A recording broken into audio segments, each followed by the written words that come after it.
বন্ধুরা সবাই তোমরা এই মেশিনকে চেনো, এটা হলো ঢালাই মেশিন। এখানে ঢালাই চলছে, যে কীভাবে এই মেশিনের সাহায্যে মশলা মাখা হচ্ছে সেটাই আমি দেখাচ্ছি। যে প্রথমে ওরা জল দিয়ে দিয়েছে, মেশিনটাকে মানে পুরো আগের মশলাগুলো বের করে নিচ্ছে। আমি তোমাদেরকে এই প্রথম থেকে দেখাবো কীভাবে মশলাটা মাখা হচ্ছে। এই বালি দেওয়া হলো, এই জল দিল, এখন বালি দেওয়া চলছে। কত সুন্দরভাবে, মানে আগের দিনে মানুষ তো হাতে মাখতো, এখন আর মাখতে হাতে লাগে না। বালির মধ্যে পাথর দিল,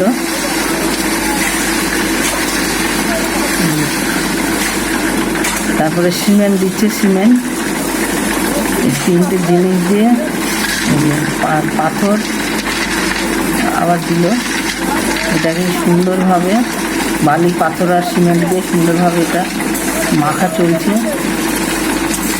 মানে হাতে আগে কোদাল দিয়ে মানুষ কত পরিশ্রম করে এটাকে মাখত, কিন্তু এখন এই মেশিন কিন্তু অনেক মানুষের কাজ করে দেয়।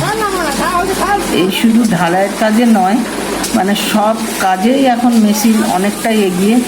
যে কোনো ক্ষেত্রে আগে মানুষ অনেক পরিশ্রম করতো, তারপর অনেক কষ্ট করে সেই কাজটা কমপ্লিট করতো, কিন্তু এখন মেশিনের সাহায্যে অনেক কিছুই, সব কিছুই প্রায় করা যায়। এই যে এরা লেবার অনেক কষ্ট করে, এদেরকে মাথায় করে করে এই সিঁড়ি দিয়ে মানে ছাদে মশলাগুলো নিয়ে যাচ্ছে। ওদের রোদ হোক গরমের মধ্যে পুরো ঘেমে চান হয়ে আছে, তাও এদের করতে হবে, কোনো উপায় নেই।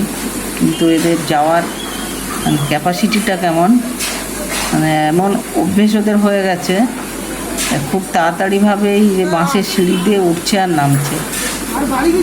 সত্যি ভাবা যায় না, যে যে কাজটা করে তাতেই পটু থাকে। মশলাটাকে মেখে এভাবে এরা ঢালছে, দিয়ে বেলচা করে লোহার কড়াই করে নিয়ে ওরা ছাদে উঠছে। এই যারা লেবারের কাজ করে খুব কষ্ট। এই দেখুন না, ঘামে একদম ওরা ভিজে চান করে গেছে, একদম স্নান হয়ে গেছে, সব ভিজে গেছে পুরো।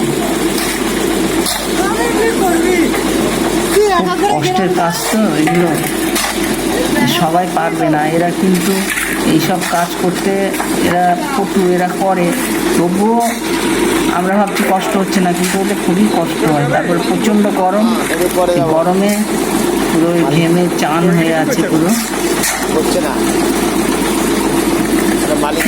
শুধু মশলাটা মেশিন দিয়ে মাখা হলেও, মেশিনের সাহায্যে মশলাটা মাখা হয়ে যাচ্ছে, কিন্তু এদেরকে মাথায় করে সব